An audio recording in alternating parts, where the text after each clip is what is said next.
Fantasia, sonho, magia, criatividade e sorriso. Conheça a história da criação do universo mágico da Disney.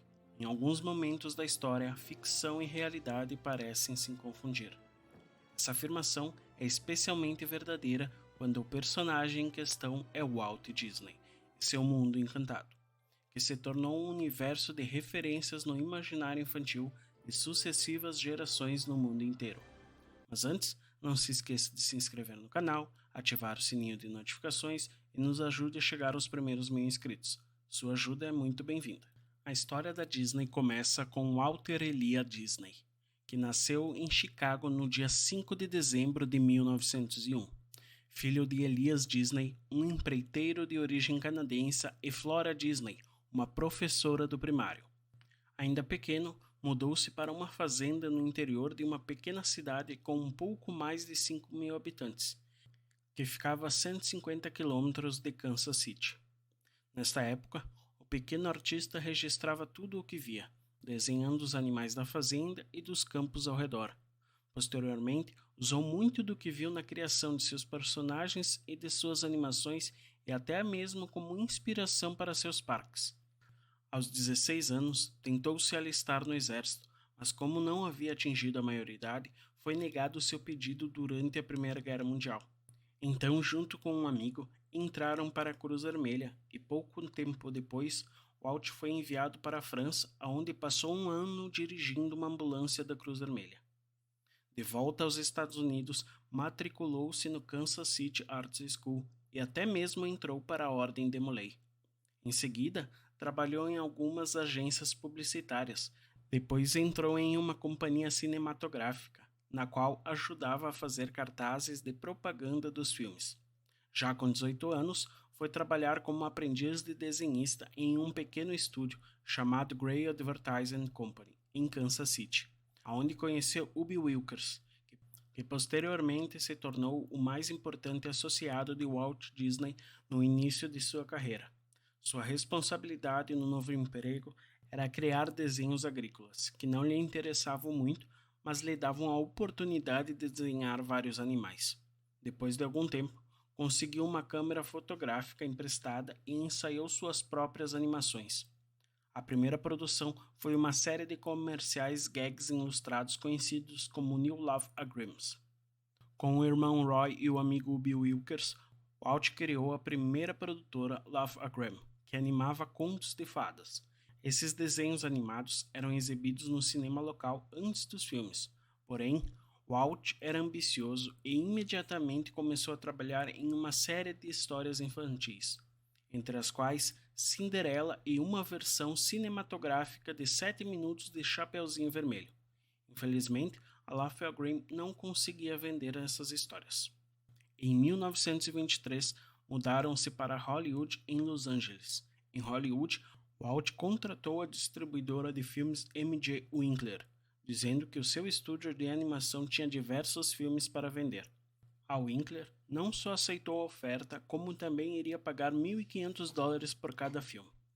Depois de conseguir os fundos, materiais e contratar pessoas, Walt montou seu próprio estúdio, chamado Disney Brothers Cartoon Studio, com o irmão Roy Oliver e seu companheiro inseparável e amigo Ub Winkers. Inicialmente, funcionando em um pequeno escritório na cidade de Los Angeles, alugado por $10 mensais. Com isso, Walt começou a fazer planos para criar uma série de Alice no País das Maravilhas. Foi durante esse tempo de imenso trabalho que Walt conheceu sua futura esposa, Lillian Bounds Disney. O contrato assinado no dia 16 de outubro com a M.J. Winkler para a produção da série The Alice Comet foi tomada como base pela Disney como data oficial da fundação da empresa.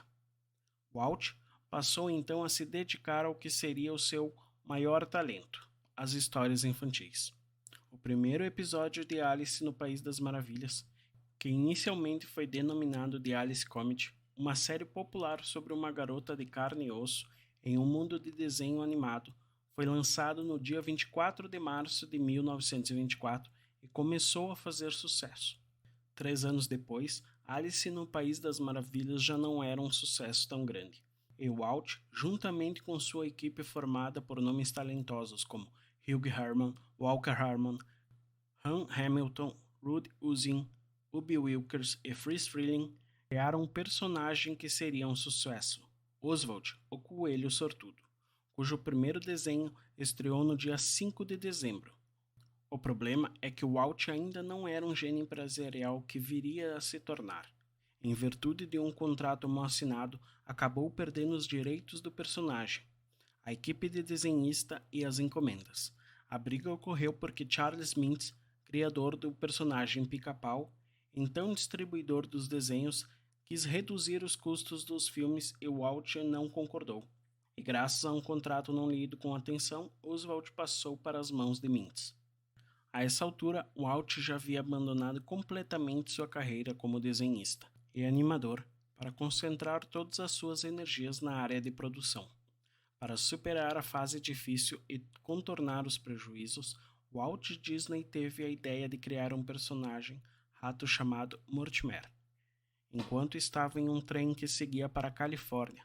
Felizmente, o rato foi rebatizado mais tarde de Mickey Mouse pela esposa de Walt, Lillian Bounds Disney. O camundongo, desenhado a partir de uma série de círculos, provou ser ideal para o desenho animado e se tornaria o personagem de maior sucesso dos estúdios Disney. Em 18 de outubro de 1928, o filme Steamboat Willie, tendo como protagonista o ratinho Mickey, aparecia na tela do cinema Old Colony, em Nova York. O filme foi um grande sucesso e assim terminava a fase negra dos irmãos Disney. Walt passou 2 dias no cinema, sem comer e sem dormir, gozando da delícia de ver o público aplaudir a sua obra-prima. Os curtas anteriores de Mickey, Plane Crazy e The Galloping Gantry foram então adaptados com música sincronizada e relançados com um sucesso em 1929. Nessa época, a produtora passou a ser mais bem organizada. Roy cuidava da parte financeira, Walt produzia e dirigia e Wilkers desenhava. O sucesso do ratinho nas telas logo seria estendido quando, no dia 13 de janeiro de 1930, as primeiras tirinhas cômicas diárias de Mickey Mouse foram lançadas. Mickey na Ilha Misteriosa, com roteiro do próprio Walt, e desenhos de Ub Wilkers e arte final de Win Smith. Pouco depois, em novembro, o primeiro livro da Disney estrelando Mickey foi lançado no mercado. Nesse mesmo ano, a estrutura da Walt Disney Studios foi reorganizada com o nome de Walt Disney Productions e a Walt Disney Enterprise sendo o nome de uma divisão de merchandising e 2 subsidiárias, a Walt Disney Recording Company e a Lilly Ralph Investment Company, para investimentos em imobiliários. Walt e sua esposa detinham 60% das ações e Roy possuía 40%. Em 1932, Walt foi à Technicolor, uma empresa que tinha desenvolvido um sistema para utilizar cores em filmes, e pediu-lhes o direito exclusivo de processo para 2 anos. A empresa concordou e, em 30 de julho, Flores e Árvores, narrando o romance de 2 árvores, foi o primeiro desenho animado em cores. O sucesso da inovação foi tanto que o filme recebeu o Oscar de melhor desenho animado. A introdução da cor trouxe também novas perspectivas para o estúdio, e uma porção de novos personagens coloridos nasceu, entre os quais Pateta, Pluto, Tico e Teco, Pato Donald.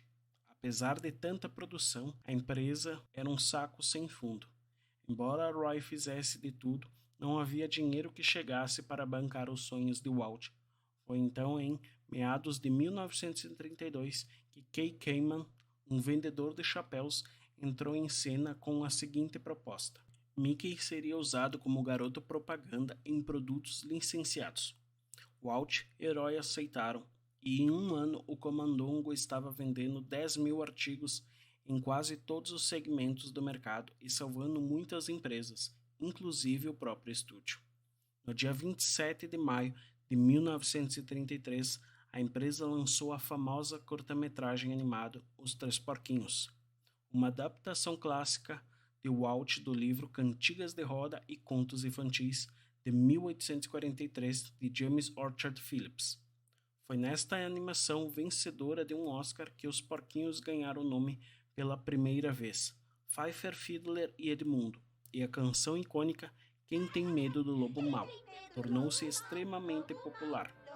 Decidida a expandir as fronteiras da animação ainda mais, a Disney começou a produção de sua primeira animação de longa-metragem em 1934, levando 3 anos para ser concluída.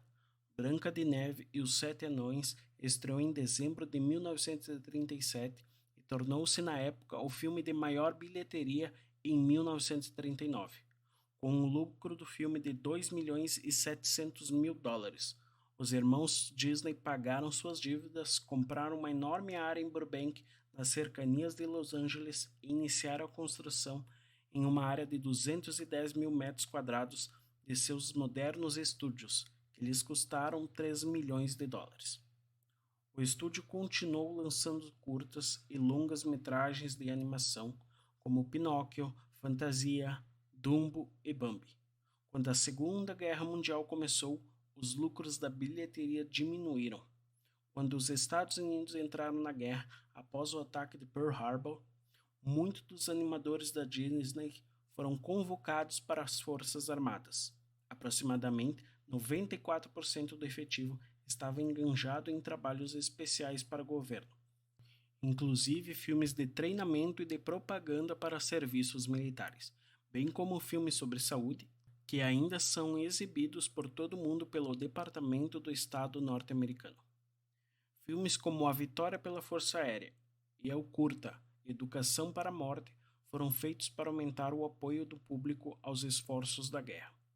E até os personagens do estúdio se juntaram à campanha, como Pato Donald, que apareceu em uma série de curtas cômicos da guerra, incluindo o vencedor do Oscar de melhor curta-metragem de animação Dear Fears Face, em 1943. Com o restante da equipe, Walt dedicou-se à produção de comédias curtas, consideradas absolutamente essenciais para a moral de civis e militares em uma época de guerra. A Disney lançou curtas tais como Você Já Foi à Bahia? E Tempo de Melodia, que foram péssimos nas bilheterias. Foi também nessa época, em 1944, que a empresa, com poucos recursos em caixa, lançou uma reedição da Branca de Neve e os Sete Anões, que geraria uma receita importante para o estúdio durante esse período difícil. Quando o conflito terminou, os irmãos Disney deviam aos bancos quase 5 milhões de dólares e voltavam à mesma situação em que se encontravam antes da guerra, seriamente endividados. Ao mesmo tempo, o estúdio começou a produzir filmes em live action e documentários. A Canção do Sul, So Dear My Heart, contaram com segmentos de animação, enquanto a série de curtas documentários Tree Life Adventures, que incluiu filmes como Sea Island, de 1948, que ganhou o Oscar de melhor curta-metragem do ano por mostrar o ciclo completo da vida das focas em um documentário. Durante vários anos, os mais experientes cientistas trabalharam em uma estreita colaboração com técnicos e artistas da Disney, produzindo essas preciosas séries científicas. Artistas e didática, reconhecido em todos os países por seu enorme valor como um instrumento na preservação ambiental e ecológica. No início da década seguinte, em 1954, o estúdio fundou a Buena Vista Distribution, com o objetivo de distribuir seus filmes pelo mundo. Apesar do sucesso obtido com seus filmes, Walt Disney planejava criar um parque que permitisse crianças e adultos brincarem juntos, um local onde a família inteira poderia passar e desfrutar de horas agradáveis e inesquecíveis. As histórias dos parques temáticos do Grupo Disney teve início no dia 17 de julho de 1955, com a inauguração da Disneylandia, localizada em um terreno de 160 acres em Anaheim, na Califórnia, com um custo de 17 milhões. O parque contava com 18 atrações, hoje são 60, mas isso só foi possível graças a uma parceria com a rede de televisão ABC. Walt Disney sabia que estava revolucionando o mundo da diversão com um conceito até antes não explorado. Equipes de televisão mostraram a cerimônia da abertura e 30 mil convidados lotaram a rua principal do parque, explorando os mínimos detalhes do complexo e milhares de pessoas acompanharam a inauguração no mundo inteiro através dos seus aparelhos de televisão. E a inauguração ainda contou com a presença de Walter Linkletter, uma personalidade de rádio da televisão americana, e o futuro presidente Ronald Reagan. O parque abriu ao público somente no dia seguinte, com David McPherson sendo a primeira pessoa a comprar o ticket de ingresso. Mas Walt Disney tirou uma foto com duas crianças, Michael Schwartner e Christian Vess, que receberam ingressos vitalícios para a entrada nos parques em homenagem à inauguração da Disneylândia. Até o fim do ano, 1 milhão de pessoas já haviam visitado o parque e a maioria saía de lá como Walt esperava, com um sorriso no rosto. Desde sua inauguração até hoje, o parque já recebeu mais de 615 milhões de visitantes. 3 meses após a inauguração da Disneylândia, Walt começou a elaborar projetos cada vez mais audaciosos e ambiciosos para incrementar o parque e divertir ainda mais o público. A rede de televisão ABC o convidou para produzir um programa infantil vespertino apresentado 5 dias por semana. Feliz com o enorme sucesso da Disneylândia, a emissora ofereceu-lhe um contrato de 1,5 milhões e o desafiou a competir com o programa Hoody Doody, que na época era o líder de audiência entre a garotada. O programa Clube do Mickey estreou na televisão no dia 3 de outubro de 1955, incluindo desenhos de curta-metragem, um quadro com atores ao vivo e novidades para as crianças. O quadro mais popular era The Mousekeepers, um grupo de aproximadamente 20 jovens que brincavam no set cantando e dançando. A marca registrada deles era o chapéu com as inconfundíveis orelhas do Mickey, criado especialmente para o show e muito popular até os dias de hoje. O Clube do Mickey tornou-se rapidamente um fenômeno de audiência. Às 17 horas de segunda a sexta, 3 de cada 4 aparelhos de televisão nos Estados Unidos estava ligado na atração. Com o passar do tempo, o lugar onde estava localizado a Disneylândia foi sendo tomado pela feia paisagem do progresso, e era preciso uma expansão. Denominado simplesmente de Projeto X, durante aproximadamente 4 anos, Walt Disney buscou em todo o território americano um local com clima agradável, fácil acesso, que fosse próximo a uma grande cidade e principalmente que tivesse terras baratas e em abundância. Então, secretamente comprou terrenos pantanosos no estado da Flórida, localizados a poucos quilômetros da cidade de Orlando. Foram adquiridos mais de 27 mil acres de terra e, para não chamar a atenção para o seu projeto, bem como visando evitar que os donos dessas terras lhe cobrassem preços excessivos, resolveu constituir várias empresas desconhecidas, para que pudesse adquirir enormes porções de terras a preços baixos, ou melhor, justos, já que tais terras não tinham realmente valor de mercado por serem formadas por regiões pantanosas ou terrenos utilizados para pastagem. Até que em 15 de novembro de 1965, quando Walt Disney revelou ser um misterioso comprador, com o intuito de construir novos parques temáticos com um espaço não somente para um único parque, mas um enorme complexo de diversão maior do que a Disneylândia, que hoje é apenas um pouco maior que o estacionamento do Epcot. O projeto da construção do complexo, orçado em 400 milhões, auxiliaria no desenvolvimento econômico da região, criaria empregos e aperfeiçoaria a sua infraestrutura. Para o sucesso do projeto, a Disney conseguiu junto ao governo americano que em toda a área do complexo fosse criado um novo distrito, com suas próprias leis tributárias, separando da cidade de Orlando. Assim nasceu Reed Creek Improvement District, que compreende as cidades de Bay Lake e Reed Creek, hoje chamada de Lake Buena Vista. Para muitos, o empreendimento era utópico, mas infelizmente Walt Disney faleceu, vítima de câncer no pulmão, resultado dos 4 maços de cigarro sem filtro fumados diariamente. Durante a construção do novo parque, em 15 de dezembro de 1966, quando seu coração parou de bater e seu cérebro de criar no Hospital St. Joseph, em Los Angeles.